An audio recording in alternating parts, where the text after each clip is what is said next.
Nah, mulai ya. Bismillah, Assalamualaikum warahmatullahi wabarakatuh.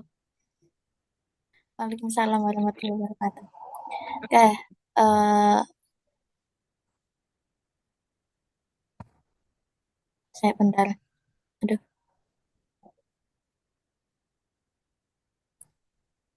ini share screen-nya udah kelihatan belum, guys?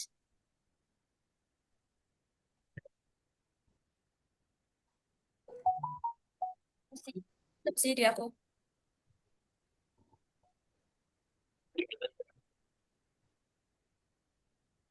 Nah, saya bentar. Udah. Bismillah, Assalamualaikum warahmatullahi wabarakatuh. Baik, teman-teman, kita dari kelompok 3, bagian materi mengenai fikih puasa, yang mana di sini eh, kami dari kelompok 3 yang beranggotakan saya Eliko Amir Rahmatullah dan ditemani dua teman kita yakni ada Lingga dan Salsa. Nah, kemudian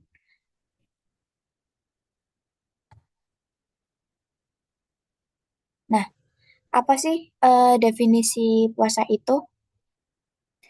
Puasa secara bahasa artinya menahan diri. Nah, lebih lengkapnya, puasa secara istilah adalah menahan diri dari sesuatu yang membatalkannya dari mulai terbit fajar hingga terbenamnya matahari.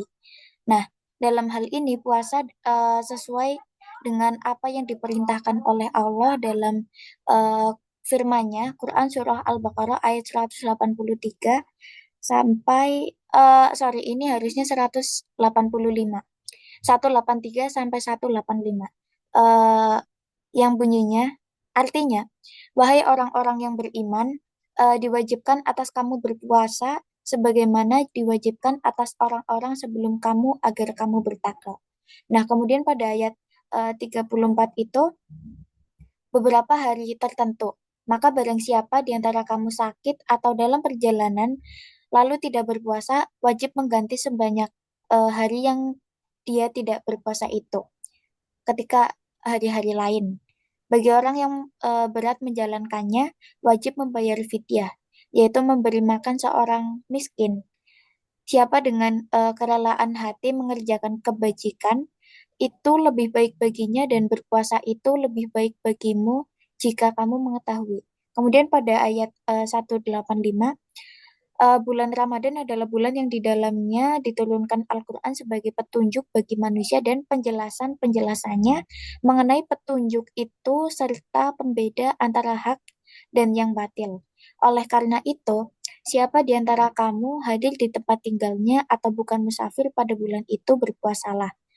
Siapa yang sakit atau dalam perjalanan lalu tidak berpuasa maka wajib menggantinya sebanyak hari yang ditinggalkannya pada hari-hari yang lain. Allah menghendaki kemudahan bagimu dan tidak menghendaki kesukaran. Hendaklah kamu mencukupkan bilangannya dan mengagungkan Allah atas petunjuknya yang diberikan kepadamu agar kamu bersyukur. Nah, dalam definisi ini perintah akan diwajibkan berpuasa, spesifiknya itu berpuasa di bulan Ramadan. Nah, kemudian mengapa umat Muslim harus melaksanakan puasa Ramadan? Di antaranya puasa Ramadan itu membuat kita eh, salah satu oh, puasa itu merupakan salah satu rukun Islam bagi Muslim itu sendiri. Nah, puasa Ramadan menjadi salah satu rukun Islam poin ketiga, maka puasa Ramadan merupakan salah satu tiang agama. Oleh karena itu, setiap Muslim yang wajib beriman wajib melaksanakan selama sebulan penuh setiap tahunnya dan dengan berpuasa ini banyak hal-hal yang dapat kita ambil. Misalnya dengan kita merasakan puasa menahan lapar, kita jadi lebih tahu bagaimana rasanya menjadi lebih tertanam jiwa-jiwa empati dan simpati kepada orang-orang yang berada di bawah kita gitu. Kemudian, nah, akan dijelaskan oleh teman saya, eh Lingga ya. Silahkan. Selanjutnya yaitu mulai puasa Ramadan. Dan di sini itu terdapat beberapa pendapat yang berbeda mengenai hal yang pertama yaitu Rikayatul Hilal, yakni melihat bulan setelah terbenam matahari tanggal 29 akhir Syaban atau penetapan awal satu Ramadan. Nah, yang kedua itu penetapan hukum syar'i akan awal Ramadan. Nah, penetapan hukum syar'i akan awal Ramadan ini bisa berdasarkan keterangan saksi sekurang-kurangnya seorang laki-laki yang melihat bulan. Nah, yang ketiga ada penetapan awal Ramadan dengan hisab atau ritual. Apabila eh, bulan tidak terlihat, maka bulan Syaban disempurnakan menjadi 30 hari. Yang dapat dipercaya kebenarannya adalah menerima berita bahwa ia melihat bulan bahwa Ramadan walaupun ia perempuan masih untuk anak-anak. Nah, dalil yang mendukung hal ini sebagai berikut. Yaitu dari jalan samsa saya kumaru qadrahu manazila lita'lamu adada shinina wal hisabu ma khalaqallahu dzalika illa bil haqq yufassilul ayati liqaumi ya'lamun. Artinya dialah yang menjadikan matahari bersinar dan penuh bercahaya. Dialah pula yang menetapkan tempat-tempat orbitnya agar kamu mengetahui bilangan tahun dan periode. Tidak menciptakan demikian itu kecuali dengan benar, dan dia menjelaskan tanda kebesarannya kepada kamu yang mengikuti dan mengetahui. Yang selanjutnya,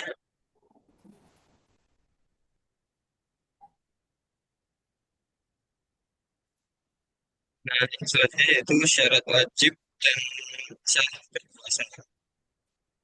Syarat wajibnya itu ada empat. Yang pertama beragama Islam, yang kedua balik dan berakal. Nah, dalam hal ini tuh anak-anak tidak wajib berpuasa, tetapi apabila kuat dan diajak untuk ikut berpuasa sebagai latihan. Yang ketiga suci dari haid dan nifas, itu sebagai perempuan. Dan yang ketiga puasa atau fisik tidak sakit dan tidak syarat pertama ada Islam, terus yang kedua ada tamis atau orang atau anak-anak atau orang-orang yang dapat dibedakan, yang dapat membedakan antara baik yang terlalu kecil dan orang gila. Yang selanjutnya ada suci dari haid dan nifas. Dan yang terakhir tidak dalam hari-hari yang terlarang. Lanjut.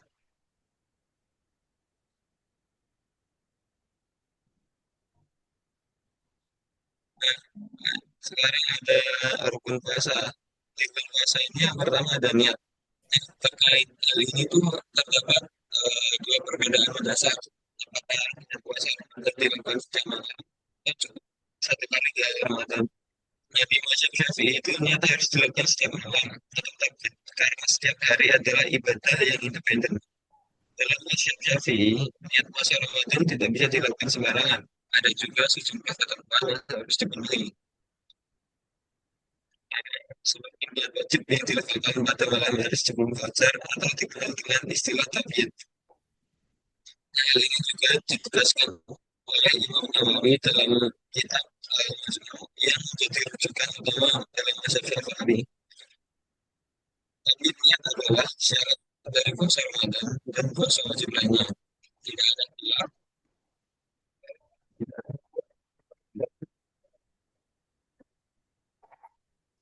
di wilayahnya ada usia dari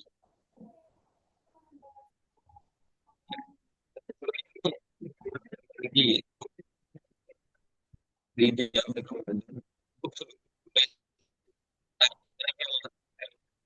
dan dianggap satu kesatuan ibadah. Dalam puasa yang bersifat wajib seperti puasa Ramadan, puasa Qadha maupun nazar dengan seorang yang mensunnahkan niat pada malam hari itu sejak waktu maghrib hingga sebelum terbit fajar sidik sadik. Ketentuan ini berbeda dengan puasa sunnah yang lebih longgar karena niatnya boleh dilakukan pada malam hari ataupun siang hari sebelum matahari tergelincir selama belum melakukan hal yang dalam puasa. Wajibnya takbir tersebut itu konsekuensi dapat menjadi puasa seseorang tidak sah yang tidak sah jika ditinggalkan, sehingga hal ini harus menjadi perhatian kaum muslimin dengan mengingatnya. Dan jangan sampai lupa atau ketiduran sehingga lupa tidak melakukan yang puasa di malam hari. Oleh karena itu, sebagai antisipasi jika seorang lupa atau ketiduran sama siang dan belum niat puasa di malam hari agar pahala terasa. Di momen pertama satu Ramadan, seseorang yang sebelumnya dua kali, ya seperti yang biasa dilakukan, dan niat kedua mengikuti taklid.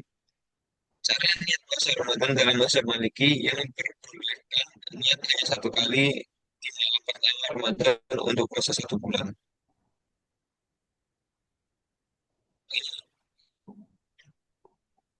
Ini hal-hal yang membatalkan puasa. Ini itu ya, saya teman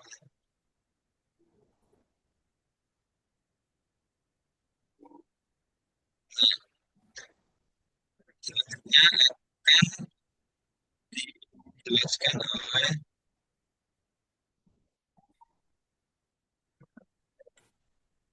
yang membatalkan puasa. Yang pertama itu ada memasukkan sesuatu ke dalam rongga tubuh secara sengaja, seperti makan, minum, merokok, memasukkan benda ke dalam telinga atau hidung sehingga melewati pangkal hidungnya. Tetapi jika hal tersebut adalah karena lupa, setelah demikian membatalkan puasa. Yang kedua, muntah dengan sengaja yang diusahakan oleh seseorang, seperti memasukkan jarinya ke dalam mulut dengan tujuan untuk memuntahkan isi perut. Nah, muntah yang disengaja ini dinilai bisa membatalkan puasa. Asalnya, tindakan ini dilakukan seorang secara sadar untuk memuntahkan isi perut. Oleh karena itu, jika seorang memuntah dengan sengaja, maka puasanya batal dan harus mengganti puasa tersebut di lain hari. Yang ketiga, haid nifas bagi wanita.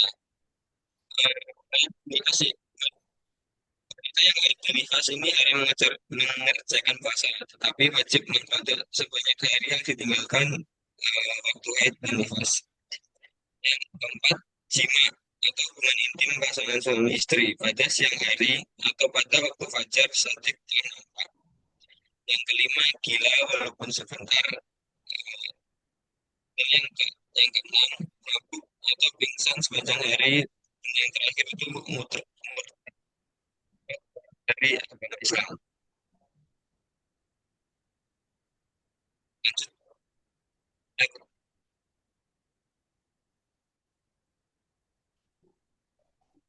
lanjut, lanjut.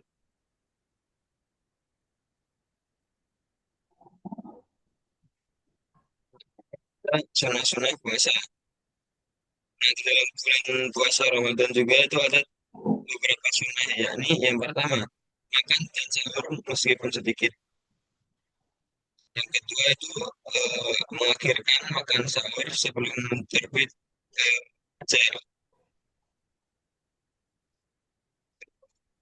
Yang ketiga, menyegerakan berbuka apabila nyata-nyata telah masuk waktu maghrib. Yang keempat, membaca doa ketika berbuka seperti berikut. Dapat wa bata'alatil uruku wa sabatal azharu insyaallah. Yang artinya telah hilang rasa haus, berat-berat telah basah dan pahala akan tetap insyaallah. Yang selanjutnya yaitu menjauhi dari ucapan-ucapan yang tak senonoh, misalnya berkata-kata yang keji seperti mencela, kurang, dan sebagainya. Selanjutnya yaitu memperbanyak amal kebaikan seperti bersedekah, membaca Al-Quran, sholat sunnah, dan sebagainya. Yang terakhir itu membaca iktikaf di masjid. Selanjutnya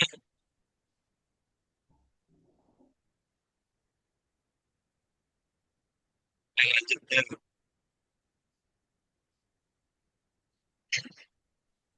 selanjutnya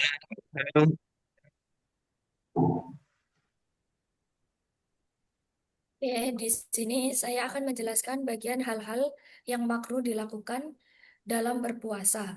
Beberapa hal yang boleh dikerjakan pada waktu puasa bulan Ramadan, tetapi makruh hukumnya, yakni yang pertama yaitu berkumur-kumur yang bersangatan atau amat sangat berkumur-kumur.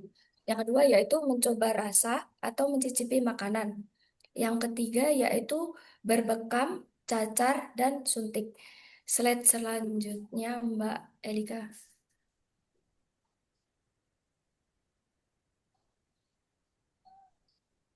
Baik, orang yang boleh tidak berpuasa, ada dua golongan yang boleh meninggalkan puasa pada bulan Ramadan, yaitu yang pertama boleh meninggalkan puasa tetapi wajib qada. Yang pertama itu orang yang sedang sakit dan sakitnya akan memberi mudarat baginya atau jika berpuasa akan bertambah lama sembuhnya. Yang kedua itu orang yang bepergian jauh, musafir sedikitnya 81 kilometer. Yang ketiga, orang yang hamil dan dikhawatirkan akan mudarat bagi dirinya dan kandungannya.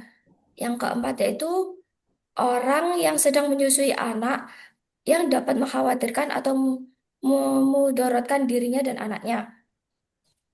Yang keenam itu orang yang sedang haid, melahirkan atau nifas. Dan yang terakhir, wajib kodok bagi orang-orang yang batal puasanya karena salah satu sebab yang membatalkannya. Bagian yang kedua yaitu orang-orang yang tidak wajib kodok tetapi wajib fidyah. Orang yang boleh tidak berpuasa wajib mengkodok tetapi wajib berfidyah, yaitu memberi makanan pada orang miskin setiap hari berupa bahan makanan pokok sebanyak 1 mud, yaitu 576 gram. Mereka itu adalah orang-orang yang sakit dan tidak ada harapan akan sembuh, dan orang yang lemah karena sudah tua yang tidak kuat berpuasa. Slide selanjutnya, Mbak.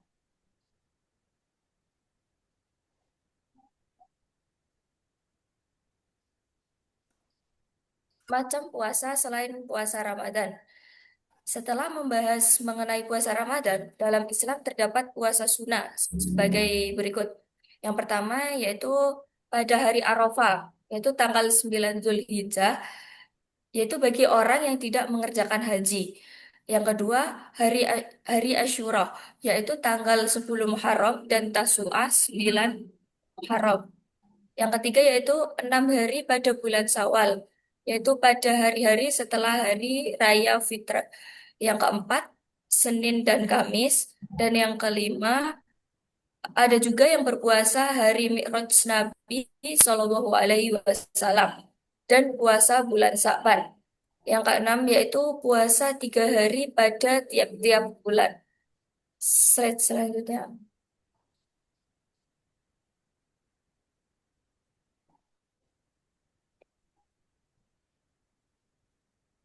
Hari diharamkan dan dimakruhkan untuk berpuasa. Yang pertama itu hari-hari yang dilarang untuk berpuasa. Ada hari raya Idul Fitri, yakni 1 Syawal, hari raya Idul Adha, yakni 10 Zulhijjah, 3 hari Tasyrik, yaitu tanggal 11, 12, dan 13 Zulhijjah. Poin yang kedua yaitu hari-hari yang dimakruhkan untuk berpuasa, yaitu hari Jumat, kecuali telah berpuasa sejak hari sebelumnya. Yang kedua yaitu puasa wisal, yaitu seseorang yang melakukan puasa tidak berbuka puasa hingga waktu sahur. Dan yang terakhir yaitu puasa dahrij, yaitu puasa yang terus menerus. Dan yang terakhir itu puasa istri yang tidak diizinkan suami.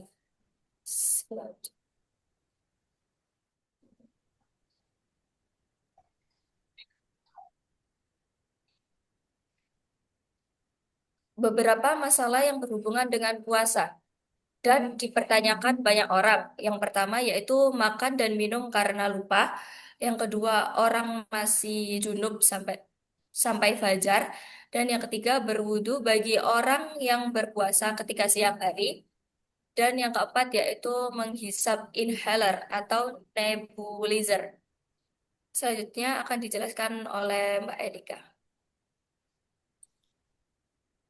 Nah, kemudian di sini ada hikmah berpuasa. Hikmah berpuasa ini setelah kita menjalani ibadah puasa itu, puasa adalah ibadah badaniah atau tindakan serentak dan kerja yang menghubungkan langsung antara batin dan lahir. Dalam berpuasa, seseorang dapat mengontrol anggota badannya hingga gerak-gerik jiwa dan batinnya dan ucapan mulutnya. Kesucian yang ditimbulkan dari akibat puasa ini adalah kesucian maknawi, bukan hanya kesucian lahir semata-mata yang mungkin dapat dibersihkan dengan air, juga kesucian batin dapat dibersihkan dengan latihan jiwa dan perbuatan kalbu. Beberapa hal yang tidak saya cantumkan di sini, hikmah puasa itu sendiri ada 8. Yang pertama itu mendidik para mukmin untuk berperangai luhur dan agar dapat mengontrol seluruh nafsu dalam keinginan manusia biasa. Kemudian yang kedua ada mendidik jiwa agar biasa dan dapat menguasai diri sehingga mudah menjalankan semua kewajiban dan menjalankan segala larangannya. Nah, tiga ada membiasakan orang yang berpuasa untuk bersabar dan tahan uji. Kemudian yang keempat, mendidik jiwa agar dapat memegang amanah sebaik-baiknya. Terus yang kelima ada mendidik manusia agar jangan mudah lekas dipengaruhi oleh benda sekalipun ia dalam keadaan sengsara atau kelaparan dalam mempertahankan pribadinya dan pribadi Islam hingga tidak lekas terjerumus ke dalam jurang maksiat dan sebagainya. Kemudian yang keenam ada dari segi kesehatan, puasa itu sangat berguna untuk menjaga dan memperbaiki kesehatan. Terus yang ketujuh, menyuburkan rasa syukur kepada Allah atas karunia yang telah diberikan kepada hambanya. Lalu yang terakhir ada menanamkan rasa cinta kasih sesama manusia, terutama terhadap orang-orang miskin. Seperti yang tadi saya jelaskan di awal, dari puasa ini menumbuhkan empati kepada masyarakat atau sesama kita Muslim yang kurang dalam hal finansial gitu, misalnya dalam makan mereka kurang gitu. Nah, mungkin cukup sekian dari kami. eh, Cukup sekian dari kami. Semoga materi ini benar-benar bermanfaat dan bilahi fisabilil haq. Fastabiqul khairat. Wassalamualaikum warahmatullahi wabarakatuh.